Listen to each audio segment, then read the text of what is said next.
Oh, bonjour, je suis Mr. Fox. Vous regardez Parlons VF, l'émission sur le doublage français. Braddock, je vous préviens. Attention où vous mettez les pieds. Je mets les pieds où je veux, Little John. Et c'est souvent dans la gueule.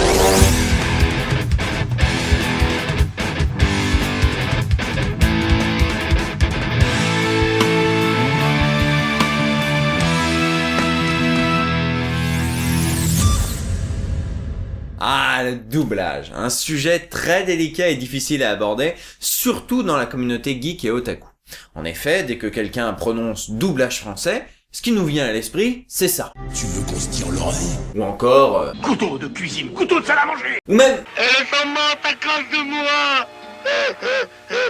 Alors cette émission n'est pas là pour encenser le doublage, ni pour le mettre au pilori, mais plutôt justement pour vous aider à tempérer. Il y a des très mauvais doublages, ça je pense que c'est un acquis pour tout le monde, mais il y en a aussi des très bons, et il convient de faire la part des choses, de faire le tri, et de distinguer ce qui est réussi de ce qui ne l'est visiblement pas. Dans chaque émission, nous aborderons une version française, nous la décortiquerons, nous essaierons d'en connaître les acteurs, les auteurs, qui l'a dirigé, quel studio s'en est occupé, est-ce que les textes sont bons, les acteurs sont bons, pour finalement dire si cette version française vaut le coup, ou pas, tout simplement. Et pour cette première émission, on va s'attaquer à un chef-d'œuvre de l'animation japonaise, réalisé par un dieu, celui qui a réalisé ce film-là, qu'on voit même pas ce que c'est, parce que le titre dépasse du cadre.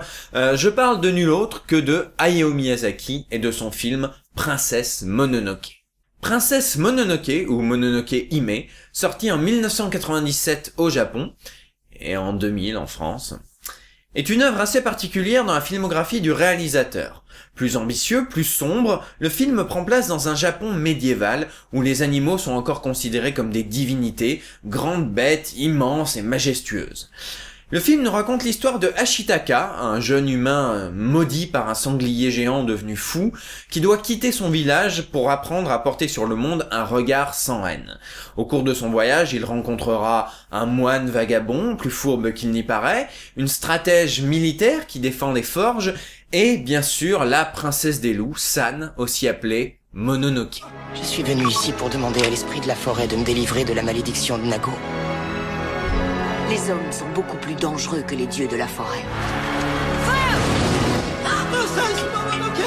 Princesse des esprits de la nature, des bêtes et des anciens dieux.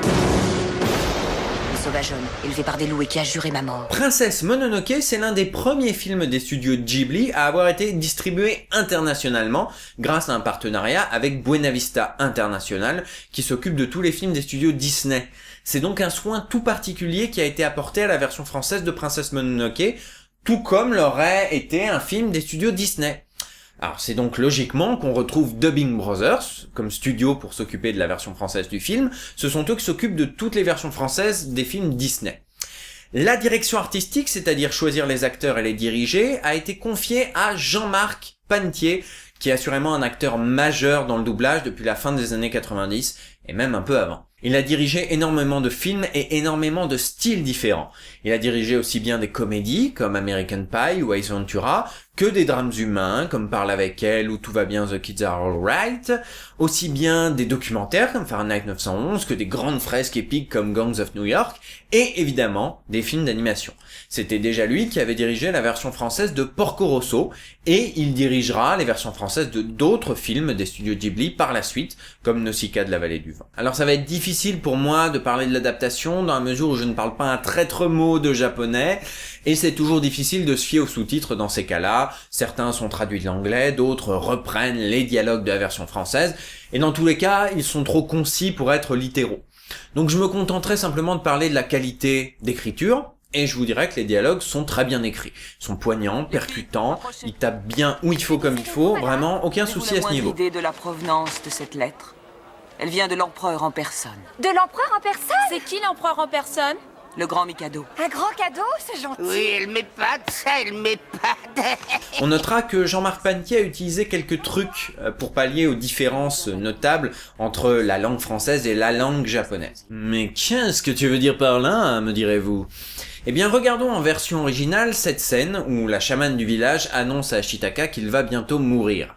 Rassurez-vous, je ne vous spoil rien, c'est dans les premières minutes. Ashitaka Hikoya. そなたには自分の定めを見据える覚悟があるかい？はい。たたり神に矢を射るとき心を決めました。そのあざはやがて骨まで届いてそなたを殺すだろう。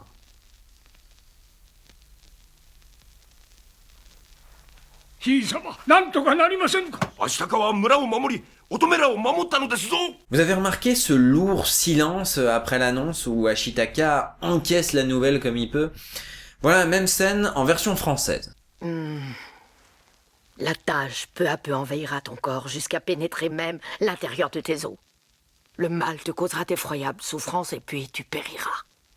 On ne peut rien faire pour empêcher ce malheur. Le prince a reçu cette blessure en sauvant nos vies et en défendant notre village. Une scène qui fait se poser des questions sur les droits et devoirs d'une adaptation.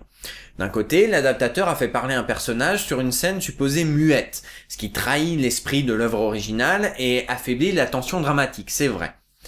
D'un autre côté, cette réplique, c'est la traduction littérale de la réplique originale. Et la raccourcir, ça aurait peut-être trahi encore plus l'esprit de la scène. De l'aveu de Jean-Marc Pentier, ce n'était pas un choix facile à faire, et s'il devait le refaire aujourd'hui, il le ferait sans doute différemment. De mon point de vue, la scène fonctionne. Et c'est tout ce qui compte. En dehors de l'adaptation, la deuxième chose importante dans un doublage, ce sont les comédiens. Alors parlons-en. Le prince Ashitaka, le héros du film, est interprété en version française par Cédric Dumont. C'est la voix française récurrente de Paul Rudd et de Jason Biggs, notamment dans la série de films American Pie. C'est également la voix française de Simon Pegg dans tous les films Mission Impossible et Star Trek. Enfin, certains d'entre vous le connaissent peut-être en tant que Francis, l'aîné de la fratrie dans la série américaine Malcolm. Salut maman. Oh, si tu savais combien vous me manquez tous les 5, je vous aime tant. Je me disais que je pourrais venir vous voir. Je viendrai aujourd'hui. Il y a un vol qui décolle dans une demi-heure et j'ai déjà réservé, alors j'aurai besoin du numéro de ta carte bancaire. J'aime beaucoup ce que fait ce comédien, notamment son travail sur Simon Pegg. Dans ce film, il est bon, mais il a des passages un petit peu, comment dire, monocordes. Je sais que le personnage est déjà comme ça en VO, lui aussi a ce ton posé, neutre, presque résigné, et c'est vrai que Cédric Dumont retranscrit bien cette facette du personnage. Mais d'un autre côté, quelques répliques sonnent un peu fausses, de par le ton détaché, presque lu du comédien. Vous commencez par voler la forêt au sanglier, puis vous le transformez en monstre. Et maintenant, vous fabriquez des armes mortelles, vous n'en avez pas assez de semer partout la terreur et la haine. Bon, cela dit, je chipote un petit peu, hein. Cédric Dumont est bon dans ce personnage et il parvient à le suivre jusqu'à la fin du film, même dans ses moments les plus forts. Face à Ashitaka, on retrouve San, jeune fille élevée par des loups. C'est Virginie Méry qui a été choisie pour interpréter ce personnage. Virginie Méry, une femme que l'on connaît plus comme directrice artistique que comme comédienne. Elle a dirigé des VF d'excellente qualité. J'ai en tête Shutter Island, Prisoners, ou encore l'excellent Bob l'éponge le film. Non, sérieusement, allez voir ce film et à mourir de rire. Bref, Virginie Méry campe ici un personnage ambigu, attaché au loup, rejetant ses origines humaines et pleine de haine, de rage envers ces humains qui détruisent la forêt jour après jour. Virginie Méry parvient à retranscrire cette rage avec beaucoup de justesse. Bon, des fois elle en fait un petit peu trop, et il y a un décalage entre le visage paisible et une voix qui l'est un petit peu moins, mais très honnêtement, pour 2 répliques au-dessus, on a des dizaines de répliques pile au bon niveau. Et on retiendra Virginie Méry bien plus son énergie et sa colère communicative que ces quelques moments de surjeu. San, je t'en prie, aide-moi. Non! Tu es du côté des humains, tu l'as toujours été! Emporte cette maudite femme et disparais! San. Va-t'en! Les humains ne sont pas mes amis, je les hais! C'est vrai, je suis un humain. Mais San, toi aussi. Tais-toi! Je suis une louve comme ma mère! San. Laisse-moi!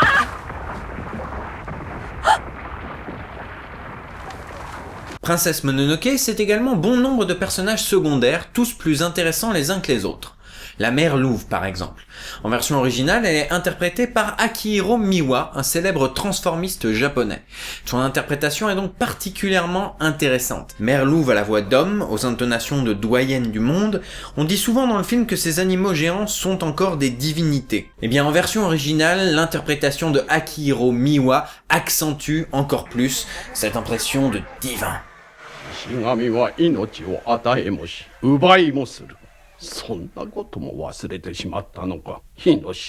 En version française, plutôt qu'une voix d'homme, on a préféré une voix de femme, mais pas n'importe quelle femme, celle de Catherine Sola, une comédienne qui a fait ses preuves au cinéma et qui aujourd'hui double un personnage des Feux de l'amour. C'est une mauvaise maladie qu'elle a. C'est quoi son nom déjà? Je me souviens jamais. Une dépression. On n'a pas la fièvre. On est toujours fatigué. Et on n'a plus envie de vivre.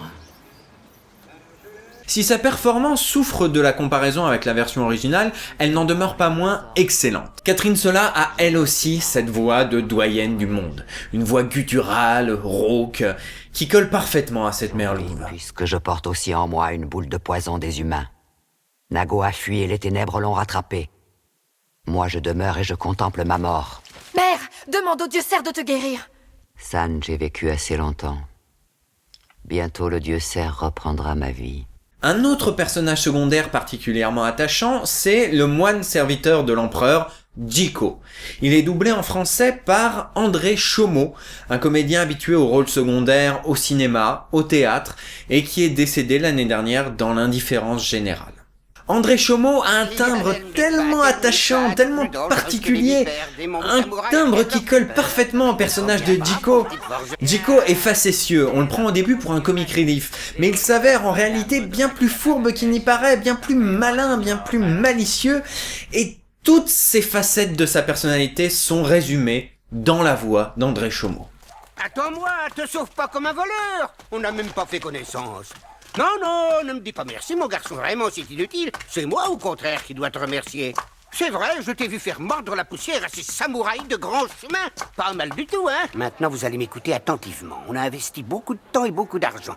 Les 40 arquebusiers ne sont pas venus ici pour jouer aux mineurs. Vous comprenez, la patience de Sa Majesté a des limites. Enfin, je parlerai de Dame Eboshi, chef d'un village où les femmes font la loi, si j'ose dire. C'est un personnage à la fois noble par certains de ses choix, elle est la seule à s'occuper des lépreux, mais également intéressée, elle veut la tête du dieu cerf pour l'offrir à l'empereur. C'est en tout cas un personnage de femme forte, pleine de vigueur, pleine de majesté, une vraie reine, si j'ose dire. Et sa voix française a été judicieusement choisie, puisqu'il s'agit de Mickey Sebastian. Mickey Sebastian qui a doublé Sharon Stone dans la quasi-totalité de ses rôles, mais également Jodie Foster dans le célèbre film Le Silence des Agneaux. Vous êtes perspicace, docteur. Le choix de Mickey Sebastian est loin d'être idiot. En effet, Sharon Stone est plutôt connue pour ses rôles de femme fatale et de femme forte. Mickey Sebastian sait interpréter ce genre de personnage, et elle était donc parfaitement apte à doubler Dame Eboshi, et elle le prouve dans le film. Certains ici pensent que tu es un espion de la Filouve ou du seigneur Asano et ses samouraïs. Les forges sont convoitées par beaucoup de monde. Alors, étranger, dis-moi ce que tu viens faire ici. Alors je ne vais pas pouvoir parler de tous les personnages secondaires, le temps va me manquer, j'ai pas de montre. Cependant, je peux vous dire que ils sont particulièrement réussis dans l'ensemble, avec quelques grincements de dents sur certains personnages féminins, les dames des forges et puis aussi les jeunes filles du village d'Ashitaka. On aime ou on n'aime pas, tout simplement. J'ai failli mourir de peur en te voyant. Les loups auraient dû te bouffer, tiens, espèce de bon à rien. Alors, au final, Princesse Mononoke, bonne VF ? Oui, mais pas seulement. Il y a selon moi 3 films dans les années 90 qui ont fait prendre l'animation japonaise au sérieux dans les cinémas. Akira, Ghost in the Shell et Princesse Mononoke. Et bien que les 3 aient eu un doublage travaillé, Princesse Mononoke se détache globalement du lot. Ce travail de doublage très soigné est en partie responsable, selon moi, du succès commercial du film en France. 750 000 entrées pour un film d'animation japonais, particulièrement en 2000, ce n'est pas rien. Princesse Mononoke a donné envie aux gens de découvrir d'autres films de Miyazaki. Et ce succès a encouragé Buena Vista à persévérer dans cette voie en distribuant des vieux films de Miyazaki, comme Le Château dans le ciel ou Nausicaa de la vallée du vent. Princesse Mononoke a donné envie aux gens de voir de l'animation japonaise au cinéma. Et Princesse Mononoke, à lui tout seul, a redoré le blason de la localisation de ce genre de film et de l'adaptation française des animés japonais. Et ça, putain, c'est pas rien. Princesse Mononoke est un film superbe, et sa version française n'enlève rien à sa beauté. De toute manière, il faut le voir. Alors, version française, version originale, comme vous voulez. Mais voyez,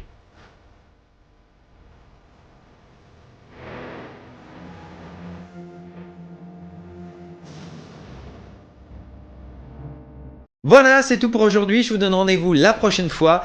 Et d'ici là, faites preuve de discernement devant une EF.